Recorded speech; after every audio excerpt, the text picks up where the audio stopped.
Eu sou bem pontual. 5 horas já começo a live aqui e vou esperar todo mundo chegar aí. Não vou esperar muito não, porque hoje o assunto é bem interessante. E já tá entrando o pessoal aí. Boa tarde, gente. Clara, Gisela, Reni. Tudo bem? Boa tarde. Iranel, Zuleika, Paula. Tudo bem, Zuleika? O Wagner já entrou. Eu sou bem pontual, hein, gente? Boa tarde, Clara. A Marília Borges também tá aí. Eu sou bem pontual. Eu acho que, né, se a gente marcou, tem que ser. O Reiner, tudo bem? Tudo bem, Marília? Legal. Olha, tem até aqui a Chocolate. A Bela. Legal. A Daniela também tá aí. A Laís e todo mundo entrando. O Ricardo Nonato. Olha quanta gente legal. Obrigada, gente, aí. Eu vou começar a falar assim, Manuel. E vou falando o povo no meio do caminho aí. Paula. Anjos. William Anjos. Casten. Vamos lá. Tem muita gente entrando. A Deza Lopes já tá aí, que é a nossa entrevistada. E eu vou falar uma coisa aqui pra vocês. Bom, eu não vou demorar muito nessa apresentação. Por quê? Porque é um assunto que eu queria muito falar. Eu queria uma pessoa que eu queria muito entrevistar, né? Que é uma doutora, a doutora Andresa. A gente já vai falar. Só que antes eu queria atualizar aqui os números de Nova York, Estados Unidos e Brasil, né? Do coronavírus. Eu acho que é importante a gente também para se dar conta. Abraços também. Obrigada.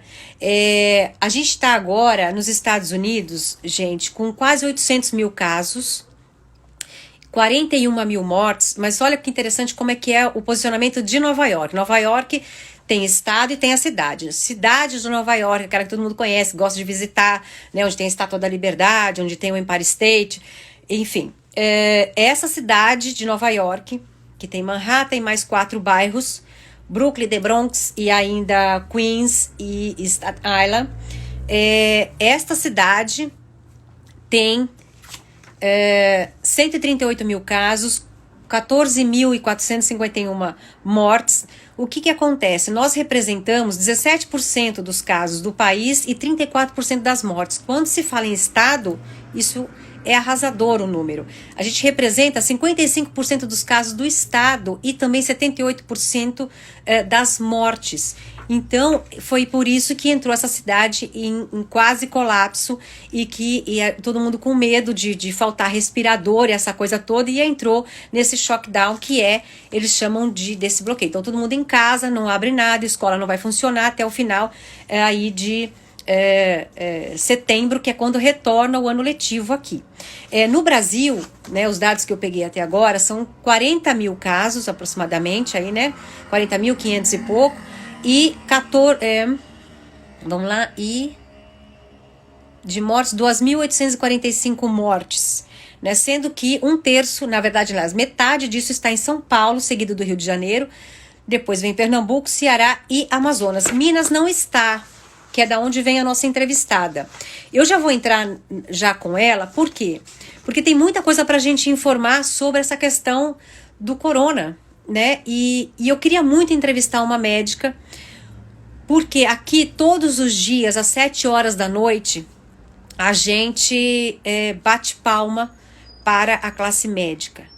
E eu queria também bater palma para a classe médica brasileira, porque a gente sabe que se aqui é difícil, imagina no Brasil, né? Então, eu acho que a gente vem passando por um momento muito difícil. Então, assim, a classe médica brasileira merece muito também esse aplauso, que eu tenho certeza que todo mundo está fazendo isso agora, pela dedicação. Então, eu já vou chamar a Andresa e queria já falar para vocês que a doutora Andresa Moreira Lopes, ela trabalha em 4 hospitais, eu falei 3, mas eram 4.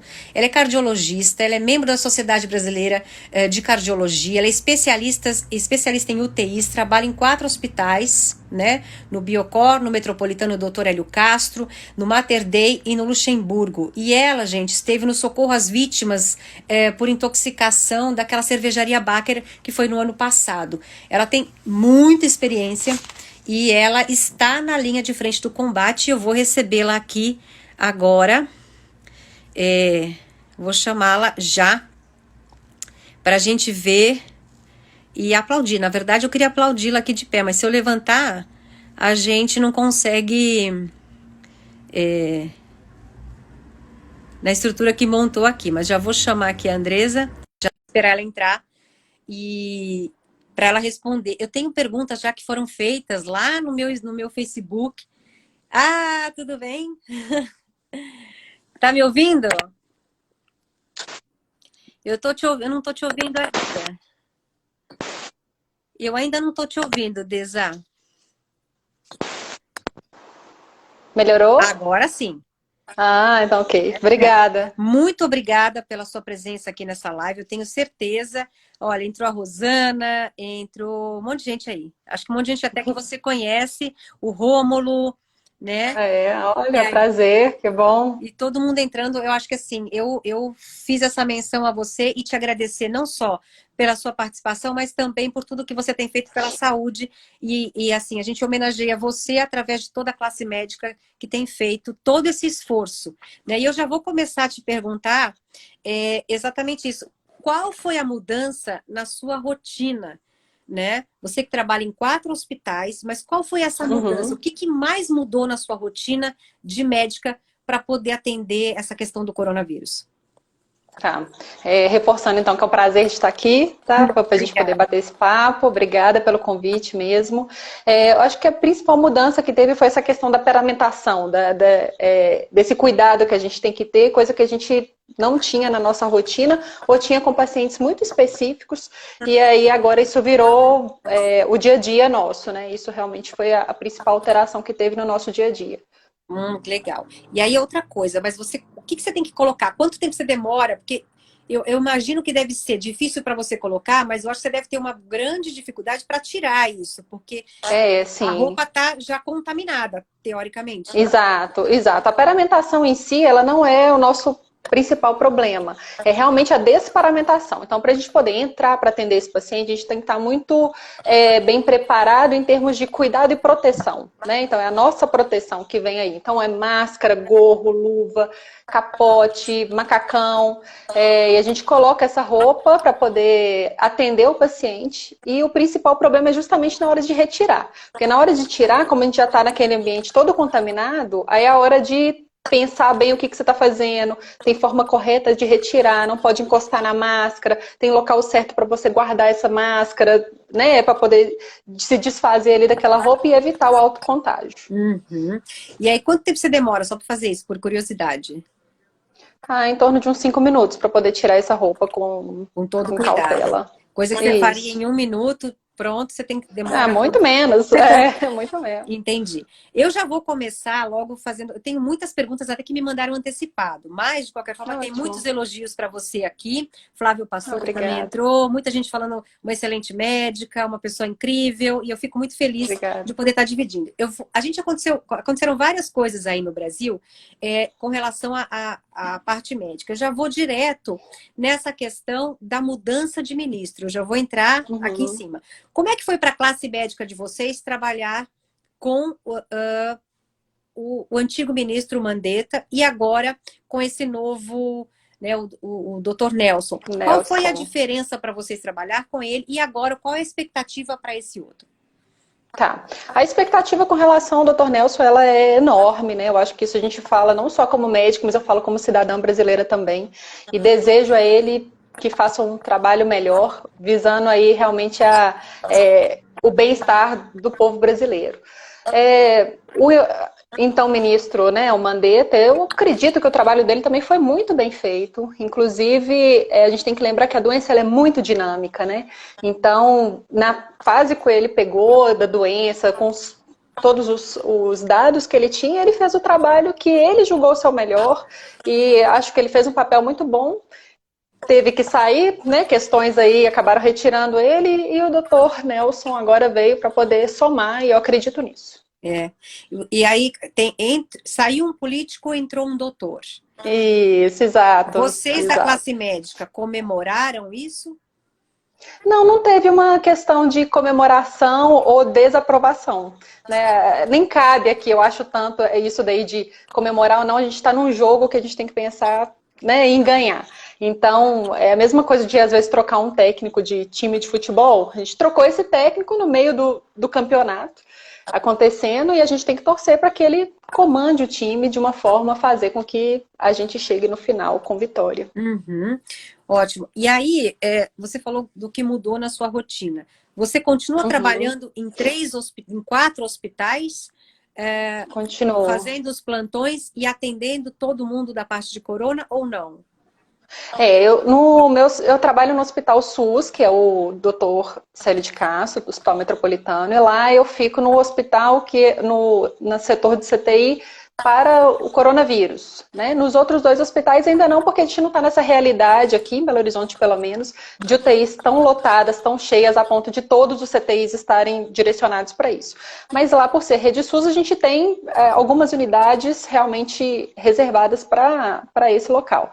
Eu acho que o que mudou também, Rosana, que é importante a gente falar com relação à nossa parte emocional de estar com esses pacientes, sabe? Assim, você chega na UTI, a UTI é o lugar onde tem os pacientes mais graves do hospital, eles estão ali dentro.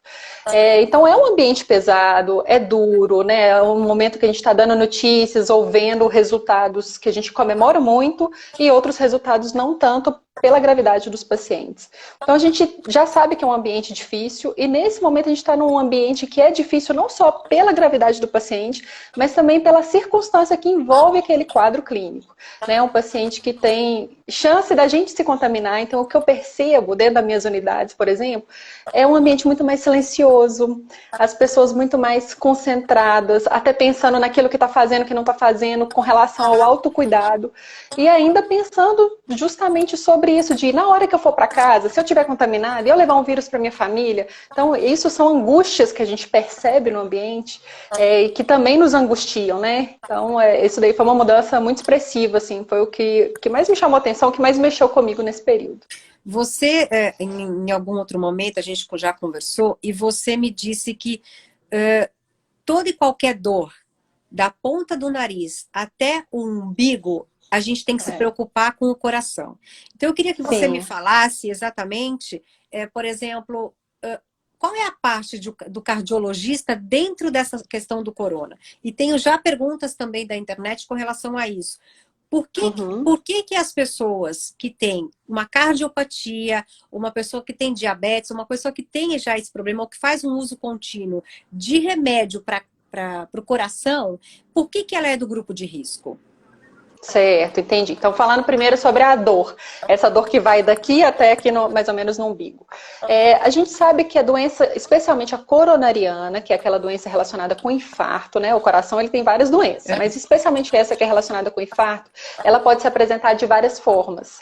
A gente tem a forma clássica, que é aquela dor no peito, que às vezes irradia para a mandíbula, vai para o membro superior esquerdo, muitas vezes para o direito também.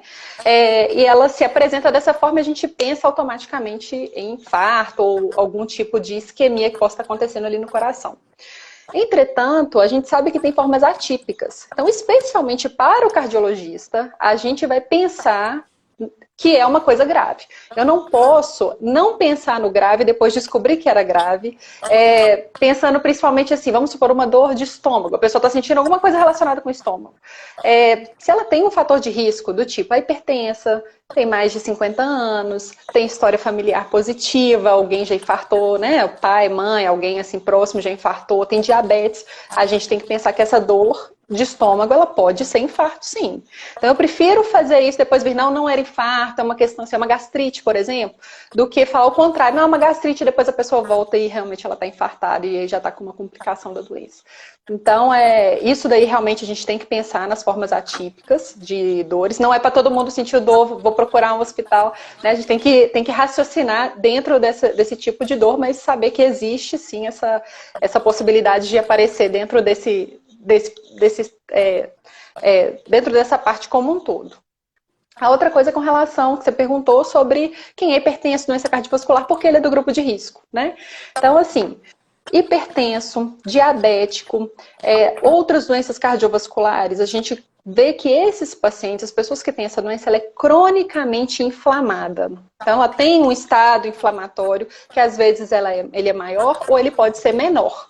Então, dentro dessa característica do estágio inflamatório que ela tem, ela fica mais predisposta a ter outras doenças.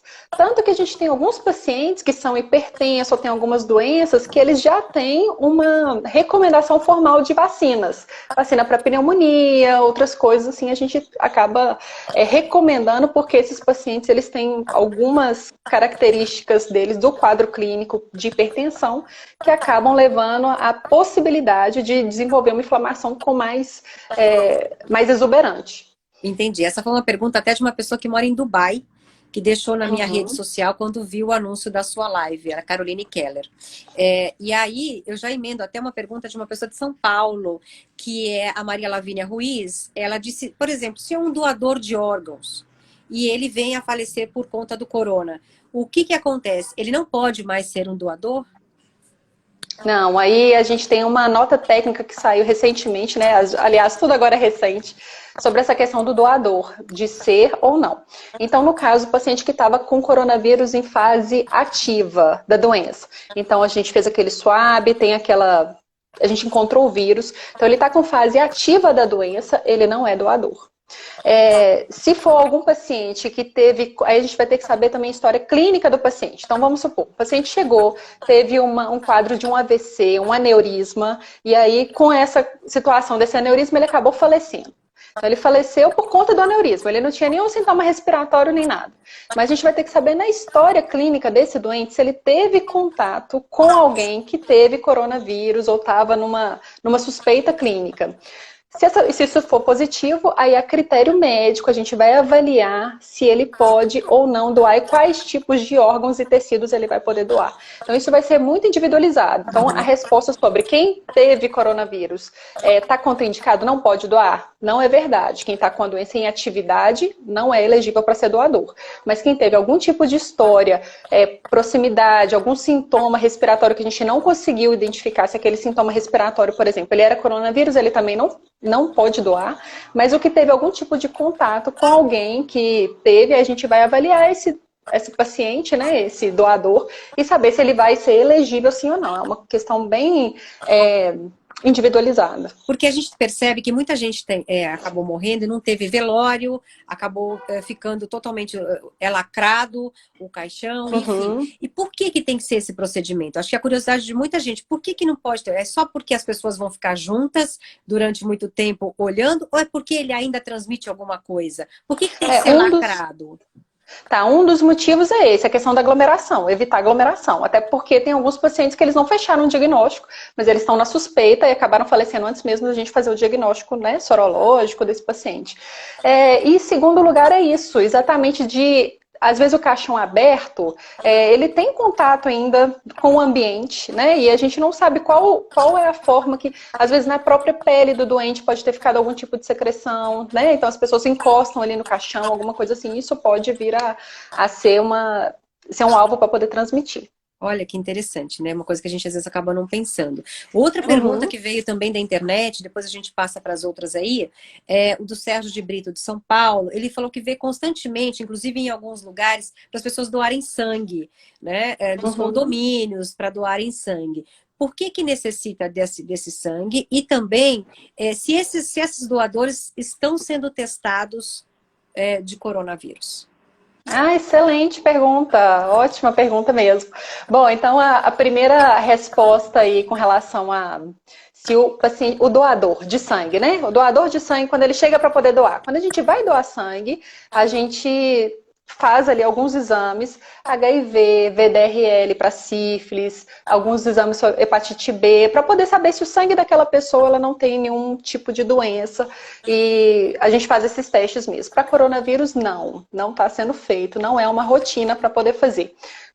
Foi excelente essa pergunta, porque ela me dá o gancho também para a gente poder pensar com relação à doação de sangue. Até porque nossos bancos de sangue, normalmente eles já são muito baixos, né? E aí com esse tanto de gente ficando em casa, menos ainda a gente tem tido doação. Então vamos falar aí com relação a quem pode e quem não pode doar sangue, nessa parte aí de coronavírus. Então é o seguinte, quem teve coronavírus diagnosticado, né, teve uma sorologia positiva para coronavírus, depois que acabaram os sintomas, 30 dias após ele já pode doar. Pode doar sangue. A pessoa que teve contato com alguém que teve nos últimos 30 dias coronavírus. Se a pessoa teve, por exemplo, se minha mãe estivesse tendo contato com ela, que eu não estou, né? Tendo contato com meus pais. Mas se eu estivesse tendo contato com minha mãe, ela tivesse tido coronavírus, tem 21 dias que ela teve essa doença. A partir desse dia, 14 dias após, eu poderia doar sangue. Lembrando que a principal questão é não pode estar com sintoma, né? Então tem que estar assintomático, não pode ter coriza, não pode ter febre, não pode ter nenhum daqueles sintomas relacionados ao coronavírus. Então a pessoa assintomática vai poder doar quando ela já teve, há 30 dias está livre de qualquer sintoma, ou quando ela teve contato com alguém que teve, sabidamente, tem que esperar 14 dias para poder ir doar sangue. Isso porque é uma questão muito mais de precaução do que falar que a gente tem transmissão. A gente não tem essa via de transmissão transfusional de coronavírus. A pessoa que doar sangue hoje, e daí um tempo ela desenvolver algum tipo de sintoma, ela tem que avisar no centro de saúde, no local onde ela foi fazer a doação. Mas isso muito mais por uma questão da equipe de saúde que atendeu aquele doador, do que falar que o sangue dele está contaminado, nós vamos descartar esse sangue por esse motivo. Porque não é a forma de contágio do corona. Não é a forma de contágio. Nesses 4 meses de doença, né, que a gente tem que lembrar disso, que a gente está nesse período, nesses 4 meses de doença, não é a forma que a gente identificou, conseguiu comprovar de forma alguma, tanto que a gente tem até estudos usando sangue de quem teve, né, coronavírus. Que é o estudo do plasma aí para usar. Isso, depois que a pessoa teve a doença. Uma coisa que é interessante, e assim, dentro do hospital, e há muita fake news disso, muita gente falando, a teoria da conspiração para aqui e para lá, muita gente falando que muita gente morreu e não foi avisado. Como é que é isso dentro da classe médica? É verdade isso? Tem muita Como gente, assim? Eu não entendi isso. Tem muita gente morrendo e não está sendo computado nos números, porque a gente tem até agora no Brasil, por exemplo, 2.850 mortes, pelo que eu peguei aqui, 2.845 mortes. Né? E muita gente se fala que, olha, tem muita gente mais que morreu e que isso é uma mentira. Como é que é isso? É verdade isso? Morreu muito mais gente do que está sendo computado? Porque fica uma teoria da conspiração e a gente não tem quem acreditar, entendeu? Então, acho que é legal você da classe médica, você pode falar isso, até porque você trabalha para hospitais particulares e eu creio que isso seja bastante mais em liberdade para você estar falando. Tá, não, a questão da notificação, a gente ainda não tem, por exemplo, se a pessoa morreu hoje com coronavírus, qual que vai sair a causa da doença dela lá, de morte? Quando a gente faz uma declaração de óbito, a gente coloca quais foram as situações que levaram àquele óbito e tem uma causa específica. Normalmente é insuficiência respiratória. Então, o paciente entrou em insuficiência respiratória, mas veio causada por quê?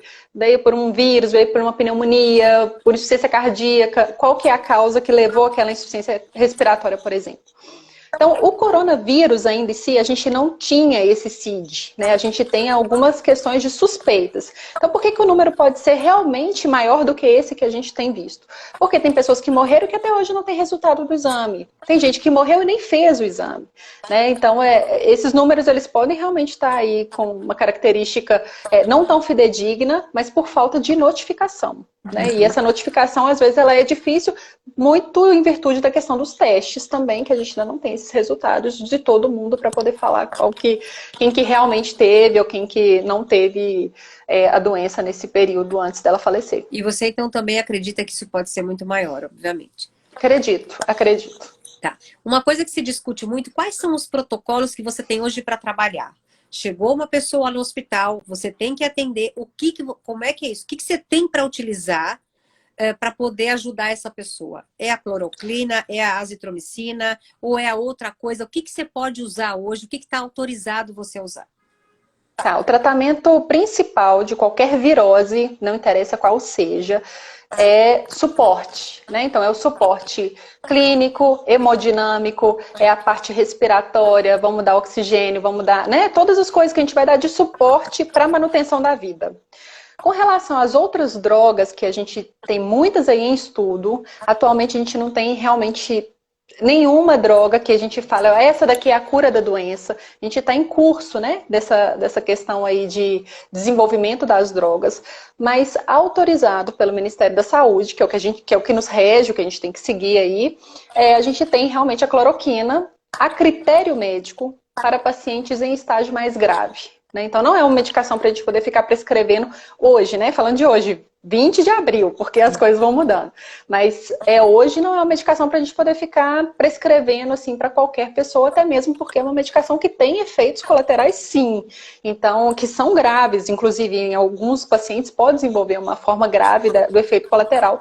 Então, a gente tem que prescrever com parcimônia. Mas a gente tem hidroxicloroquina, então, tem outros estudos, né? E aí vai ficar muito a critério médico e da instituição onde ele estiver trabalhando, autorização para poder fazer uso de medicação, como outros antivirais e ainda propriamente antibiótico, quando não tiver infecção bacteriana.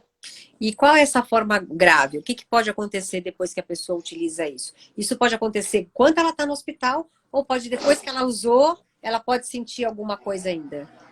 Normalmente é com o uso da doença, com o uso da medicação, perdão. Durante o uso da medicação que a gente vê esse tipo de alteração, principalmente arritmia. A hidroxicloroquina, que é a nossa, né, mais ventilada aí no mundo como um todo, ela tem a característica de poder fazer o que a gente chama de prolongamento do intervalo QT. O que é isso? É uma fase do nosso ciclo cardíaco que a gente vê no eletrocardiograma, naquelas linhas lá. Então, tem uma das medidas que a gente faz é um intervalo. E quando esse intervalo ele fica muito prolongado, isso pode favorecer arritmias malignas ventriculares, podendo levar até a parada cardíaca. Entendi. Então, isso durante lá o tratamento. Durante o tratamento, exato. Algumas pessoas relataram também que tiveram algum problema na visão depois que saíram do hospital. Sim. Esse é o efeito colateral menor, mas claro que ele tem que ser levado em consideração, né? Uhum. O principal problema da hidroxicloroquina atualmente que a gente vê é justamente desse efeito colateral da parte cardiológica. Mas, realmente, assim, o efeito colateral é de retinopatia. E aí a pessoa pode ter uma dificuldade para enxergar depois, posteriormente, isso é verdade. E claro que se o efeito colateral pode ser cardíaco e ela já tendo um problema cardio... Exatamente. E aí, uma arritmia, de repente, isso pode piorar. Pode acontecer e aí precisa de monitorização. Então, para poder usar essa droga, tem que fazer eletrocardiograma antes, tem que fazer durante o tratamento, durante os dias que vierem aí ao uso da medicação. Então, não é uma medicação para poder ir tomar em casa, igual muitas pessoas fizeram anteriormente, né? Assim que saiu a primeira boa notícia com relação à hidroxicloroquina, o medicamento acabou. As pessoas correram e compraram, o que é muito compreensível, claro, mas não é assim que a gente vai fazer o uso da medicação. Imagino que deva, assim, a pessoa se automedicar já não é correto, né? Imagina dessa forma. Isso. Uma coisa que eu queria te perguntar, o que você já tem, o que a gente já tem de informação sobre essa ivermectina? O que é? Tá, nós temos... E o que a gente já sabe sobre isso, que é esse novo medicamento?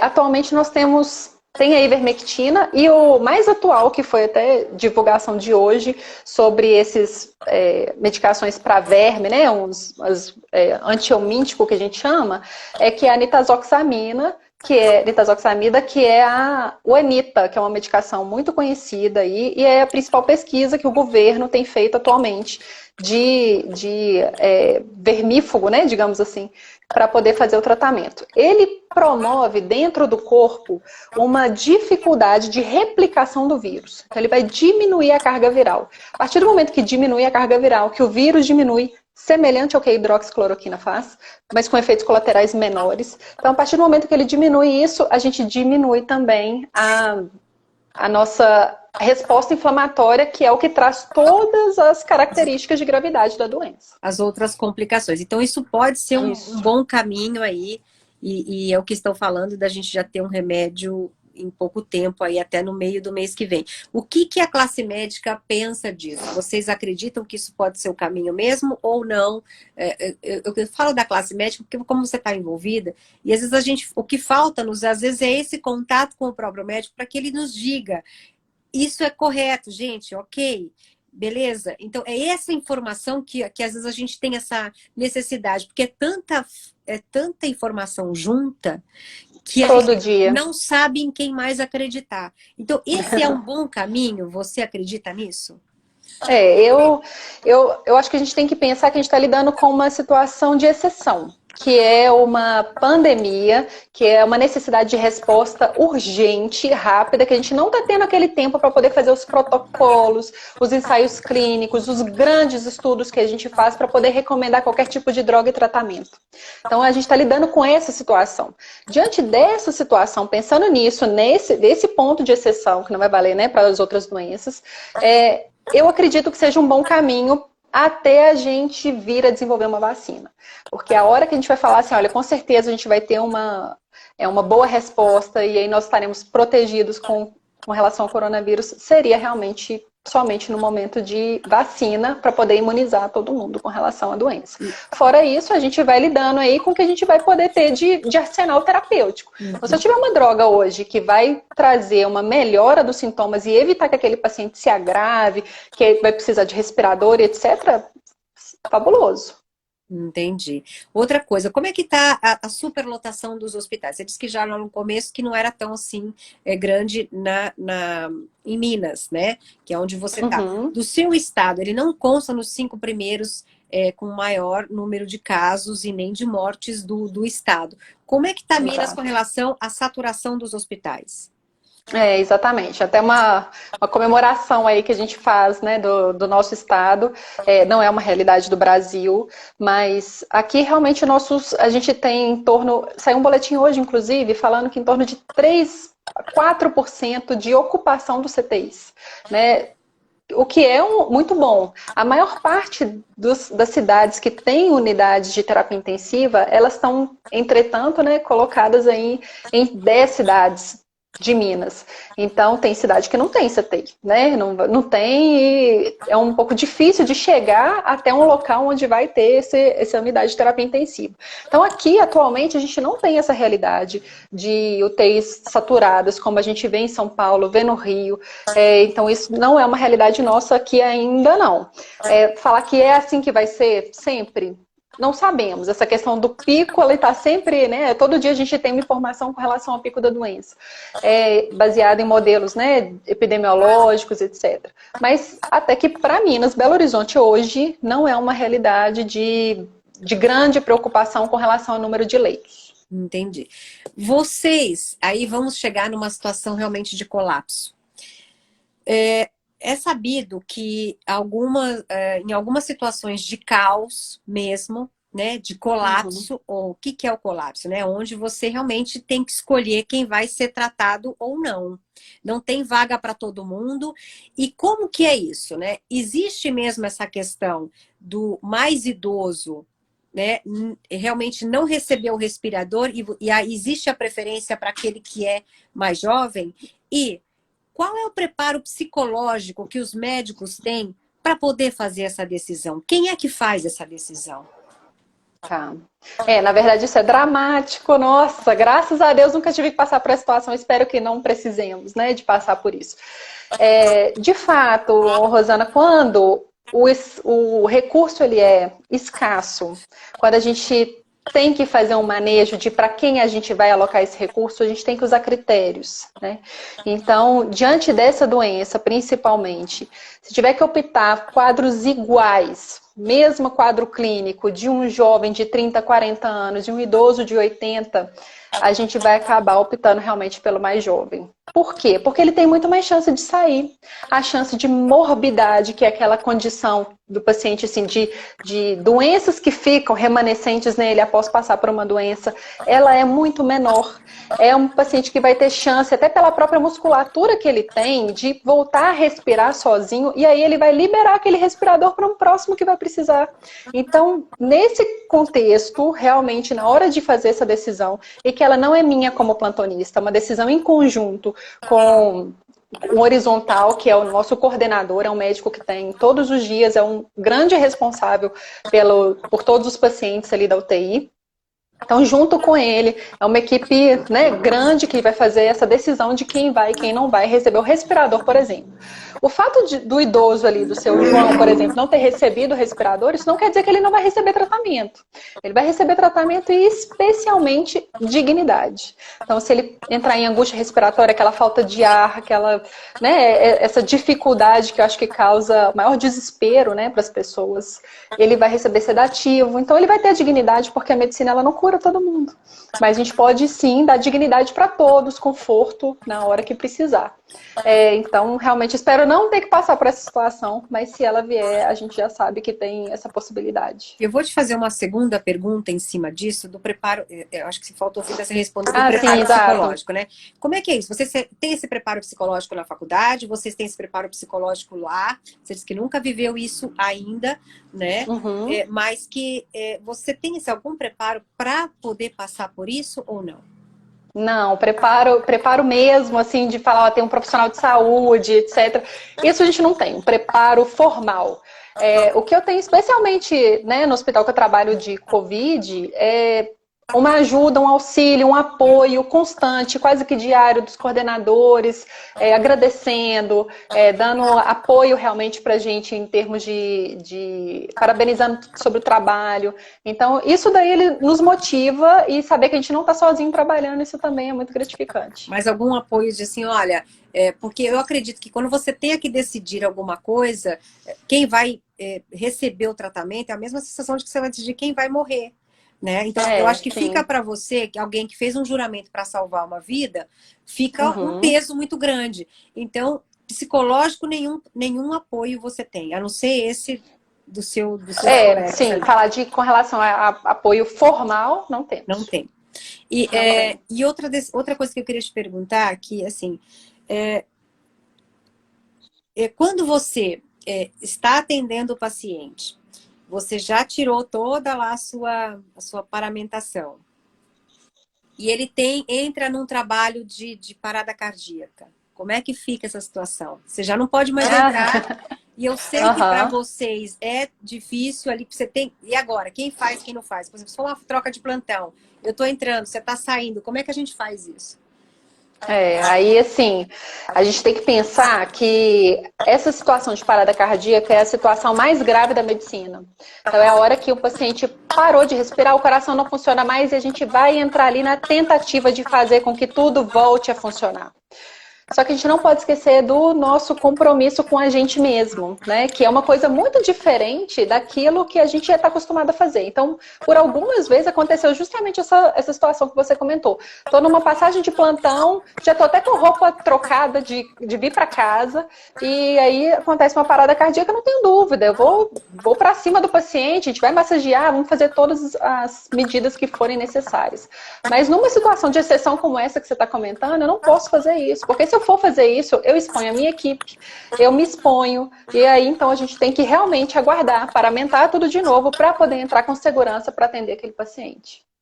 Olha, só queria agradecer a todo mundo que está entrando aí ainda. A gente está hoje agora com 34 pessoas assistindo, mas tem pessoal de Portugal, tem de São Paulo, Minas, tem quem mais? Tem aí no Sul, Rio Grande do Sul, tem Santa Catarina, tem Goiânia, tem muita gente assistindo a gente. São Paulo também. Enfim, outra coisa, e aí eu vou ser um pouquinho mais, vou entrar um pouquinho mais, que é o seguinte, você disse que tem essa coisa, tem de escolher o mais idoso e o mais. E por um acaso, se um desses idosos, que eu acho que muita gente faz essa briga na internet, que eu acho que é interessante a gente colocar aqui, se por um acaso um desses idosos for o seu pai ou sua mãe, como é que você vai lidar com isso? Quer dizer assim, todo mundo fala, então ela tem que escolher, então como é que faz se for o pai ou a mãe dela? Cruel, hein, essa pergunta, Foi, essa aí foi para poder, sabe por quê? Porque muita gente fica brigando na internet, se pode, se não pode, então já que é assim, então quero ver se fosse mãe ou pai, né? Tem um pessoal aqui também, exato, inclusive a gente tem essa... Tá te assistindo aqui, ó. Ai, que legal. Essa questão, ela é importante até mesmo porque a gente fala muitas vezes a gente fala, mas e se fosse o seu pai e sua mãe, como você trataria? Então eu vou tratar esse paciente como se ele fosse minha mãe, eu vou tratar como se fosse o meu pai. É assim. Então a gente vê o paciente, né, dependendo da idade ali, eu coloco, se fosse meu avô, vou fazer por ele exatamente como eu faria pelo meu avô. Entretanto, numa situação dessa, de exceção, de escolha verdadeira, o ideal, eticamente falando, é você se ausentar e deixar na mão de um colega para poder definir e confiar na decisão que ele fizer. Porque quando a gente tá, inclusive assim, quando eu tô dentro da minha família, parece que a gente perde a noção, assim, parece que eu não sei nada de medicina, de cardiologia, mais especificamente terapia intensiva, quando se trata da nossa família, porque realmente a parte afetiva, ela altera muito a nossa questão profissional, a nossa questão técnica. Então, é recomendável que a gente se afaste nesse momento e seja familiar de paciente, e não médico dele mais. Que aí é uma decisão muito difícil. Muito difícil. E aí você não tem nem condição emocional para fazê-la, né? Não, já seria difícil para mim definir isso com relação ao pai e mãe de um colega meu de profissão. Então, e eu imagino que para o colega, para quem eu delegar essa situação, também vai ser difícil para ele, mas eu tenho que confiar nas decisões e saber que isso poderia acontecer. Se acontecer com a minha família, muito triste, mas acontece, pode acontecer com qualquer pessoa. E você é a favor, diante desse quadro todo que a gente está vivendo, tá? E essa é mais uma discussão de internet que eu acho que é importante trazer aqui. Você é a favor do isolamento vertical ou do isolamento horizontal? Eu sou a favor, hoje, do isolamento vertical. Agora, uma questão eu sou a favor do isolamento vertical. Nós podemos fazer isolamento vertical? Outra dúvida, né? Então, uma questão que eu gostaria que fosse, vamos lembrar aí que economia e saúde são um binômio, né? Andam juntas, não tem essa de economia ou saúde, né? As duas coisas, elas são, né, juntas. Mas com relação à questão do isolamento vertical, a gente precisa ter alguns critérios para poder fazer uma abertura responsável, né? Antes de abrir, simplesmente. O Trump recentemente, agora eu já não sei se foi na sexta-feira, se foi no sábado, porque a gente vai perdendo a noção de dia de semana, mas tem 4 dias no máximo. Ele trouxe umas diretivas que são até bem pertinentes com relação a essa liberação a cargo de municípios, os próprios estados, para eles poderem fazer essa liberação desse controle aí do lockdown, né? Como que vai ser feito. Então, ele colocou 3 pontos que são principais e que eu queria até ressaltar aqui, relembrar aqui, na verdade. O primeiro é a pessoa, o governante, o prefeito, ele vai avaliar dentro ali da sua realidade. Nos últimos 14 dias, os casos estão aumentando ou estão diminuindo? Se estiverem diminuindo, ok, já cumpriu aí com o primeiro cheque, né? Pode dar o primeiro cheque ali, né, com relação ao que ele poderia ou não. O segundo é ele verificar se dentro da realidade dele, como que está a parte de saúde. O sistema está colapsado, não está colapsado? Eu tenho UTIs, tenho leitos disponíveis, sim ou não? Então, se ele tem aquilo, ótimo. E se ele tem ainda isso, ele também tem que pensar se ele tem alguma forma de intervir caso venha acontecer um pico da doença. E outra são os testes. Tem a capacidade de testar as pessoas, sim ou não. Eu acho que no Brasil, e falando especialmente em Belo Horizonte, onde a gente mais vai pecar com relação a isso é a parte dos testes, porque a gente ainda não tem essa capacidade de testar a população como um todo. Até recentemente a gente tinha feito em torno de uns 30 mil, por aí, testes no Brasil, e a partir dessa semana a gente vai ter a capacidade de fazer em torno de 30 mil por dia. Então, isso daí melhora bastante a capacidade da gente fazer os testes, a gente começa a poder ir liberando. Lembrando que, Rosana, a gente faz a liberação fazer esse fechamento, né, vertical aí da população. Quando liberar, não está liberado como era antes. Então, é continuar com as mesmas medidas de cuidados, higiene, máscara. Então, a vida não voltou ao normal. Ela só vai estar com um pouco mais de liberdade para poder sair, voltar para casa, mas tomando todos os cuidados como a gente precisa de tomar. Ok. E você acha que, assim, avaliando caso a caso, no caso de Minas Gerais, existem até cidades que não têm nenhum caso, né? Exatamente, e aí, exatamente. Está todo mundo dentro de casa. Isso sim seria voltar com uma forma responsável, né? Exatamente, mas aí, voltar exemplo, com responsabilidade. O Brasil é muito grande, né? Então, assim, pode gerar outros tipos de problema que não é esse. E as pessoas teriam que ter uma consciência muito grande. Aqui a consciência é inacreditável. Claro que depois de muita falar, de muita multa, de US$ 1.000 até, para quem não tivesse tomando as medidas necessárias. Mas hoje você entra no estabelecimento, está escrito para você, entre de máscara e mantenha a distância social. As pessoas ficam, no máximo, 3 pessoas lá dentro, mas sem nenhuma mesa para você sentar. Não tem espaço nenhum. Se quiser no restaurante não pode, nada pode, né? Então, assim, ainda a gente está vivendo nessa situação, porque Nova York, aí, como eu disse no começo, tem 78% das mortes do estado. Né? Então, é realmente um número muito alto. Eu não sei com relação aí ao Brasil, eu acredito que ainda não estamos preparados na questão educacional. O que você entende por uma questão educacional dessas pessoas? Você acha que isso aí dá certo? Você acha que isso, a gente está num caminho bom para essa educação? Mudou já alguma coisa ou não? Eu percebo que tem algumas pessoas que realmente já mudaram muitos hábitos, né? Então, assim, já estão um pouco mais conscientes, já usam máscara de verdade na rua, né? Já usavam, inclusive, antes mesmo do decreto que a gente tem aqui na nossa cidade, que é o uso obrigatório de máscara a qualquer momento, inclusive com multa, sendo possível em algumas cidades no entorno de Belo Horizonte. Mas eu acredito que essa consciência ela ainda está se formando, né? Aos poucos a gente está chegando a ficar mais consciente com relação aos cuidados que a gente precisa fazer, que não são só para você mesmo, para você não se infectar, mas também para você não levar vírus para nenhum outro lugar e causar um prejuízo para outra pessoa. Então a gente ainda precisa de um pouco mais de consciência com relação a isso.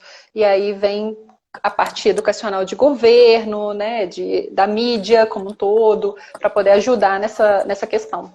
Eu vou só lembrar aqui, ó, todo mundo que está entrando, Toninho Alves, tem muita gente de Minas te mandando beijo, muita gente falando beijo para todo mundo também. Que você é excelente médica, muita gente falando aí. Obrigada. E acho isso muito legal, olha lá, ó, muita gente mandando recado para você. Há quanto tempo você não visita os seus pais? 45 dias.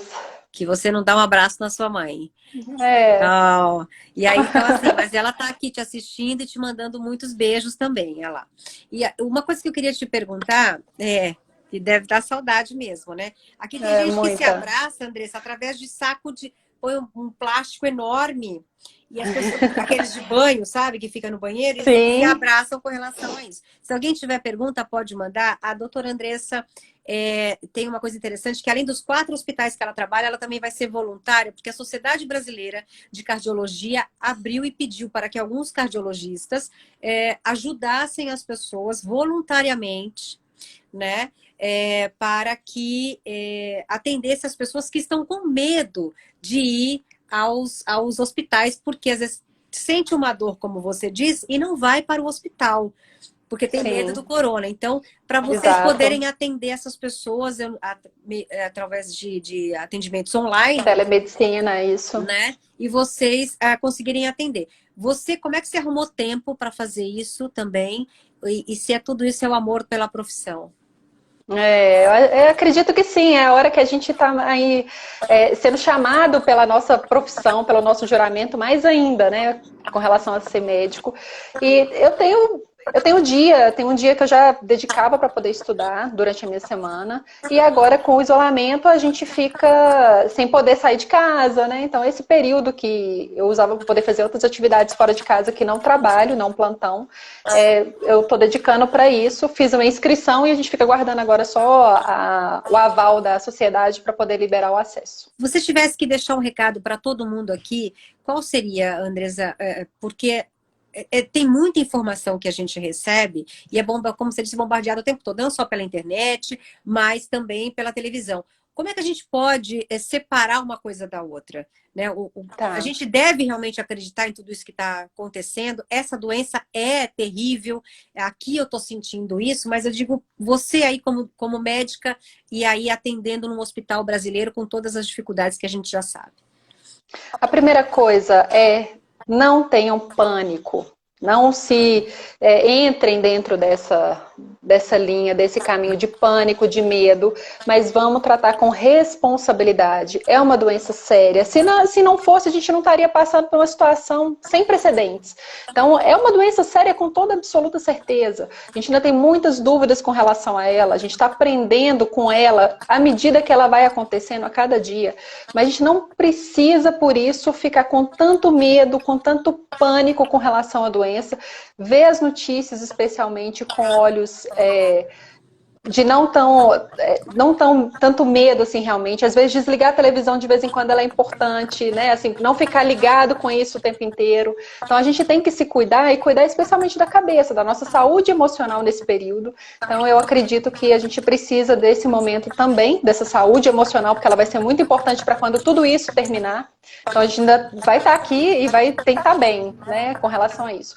E prevenção. Prevenção ainda é a nossa principal arma. Eu acho que a gente tem muita. Tem cloroquina, tem nitazoxanida, tem outras drogas, mas o consenso mundial é prevenção. Então, isso daí é o que a gente tem que manter. Tem que manter. Aí chegou aí uma pergunta também dizendo o seguinte, como você falou que estava ligada à economia e à saúde, qual é essa relação? Né? Você falou que tem, né, as duas coisas estão juntas. Qual é essa relação? Tá, vamos pensar aqui. Com relação ao ser humano, às vezes ele vai ter ali um trabalho que ele não gosta, ou ele vai ser mal remunerado, ou ele vai se sentir inútil. Quando as coisas não estão funcionando bem, não adianta a pessoa não ter pressão alta, não ter diabetes, se alimentar, se a parte emocional, psicológica dela também não for boa, se a saúde financeira dela também não for boa. Então isso daí faz parte do bem-estar do ser humano como um todo. Então não é só a saúde tem que ser boa, tem que ter um ambiente agradável, um meio ambiente agradável para ela poder viver, ela tem que estar se sentindo produtiva, estar se sentindo bem no trabalho que ela faz. Então isso tudo, e com relação a isso, quando ela está produtiva, isso daí começa a melhorar a economia. Quando a economia vai bem, a gente tem mais chance de viver melhor e se promover um pouco melhor, um pouco mais de bem-estar próprio, que vai ser um ciclo. Então, se eu estou bem, eu trabalho melhor, eu gero mais renda, né? A vida funciona melhor com relação a isso. Imagina se quando isso chegar numa comunidade, então, né? Que as pessoas já têm chegado, né? Inclusive lá em São Paulo, os números ainda estão crescendo, mas o que a gente vê é que esses números na rede privada, eles começaram a diminuir. O que tem aumentado agora é o serviço, é a rede pública que está aumentando de número de casos, né? Nos casos graves especificamente. Porque inicialmente, como que era essa doença?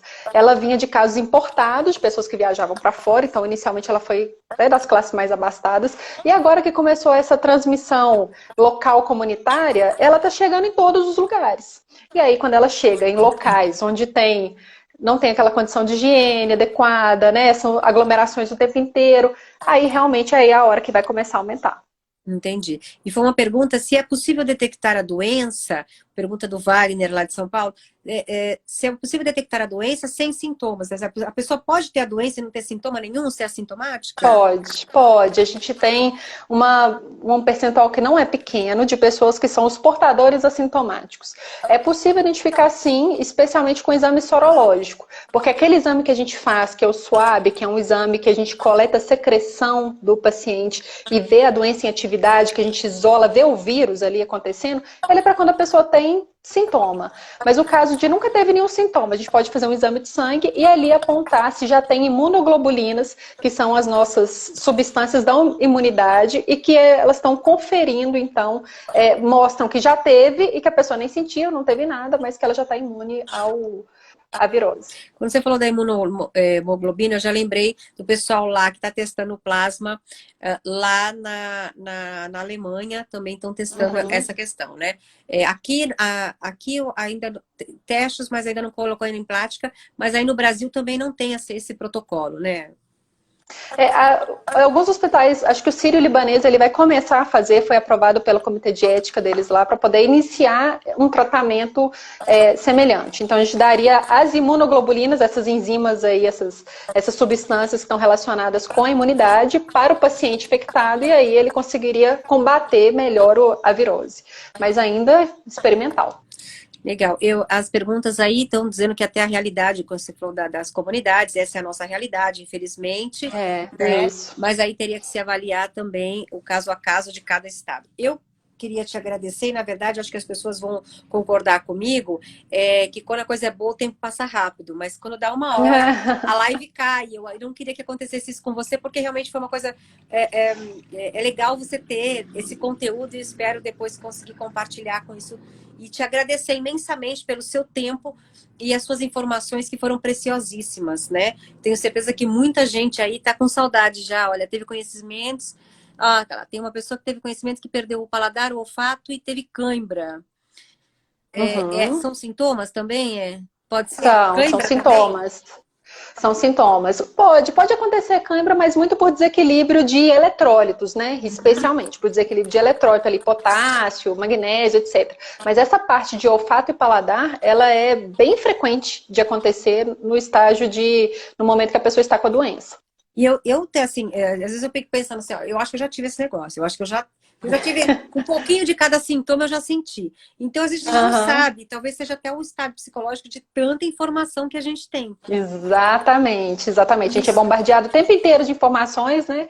E por isso que eu acho que a gente tem que ser um pouco seletivo. Separa uma fase do dia, não é para não ter informação, de forma nenhuma. É super legal, é importante. Todos os meios de comunicação, eles estão aí, né? O jornalismo, a mídia, muitas coisas que a gente tem visto a sociedade fazendo e fazendo coisas certas, a gente tem que agradecer justamente a parte da comunicação que vocês fazem.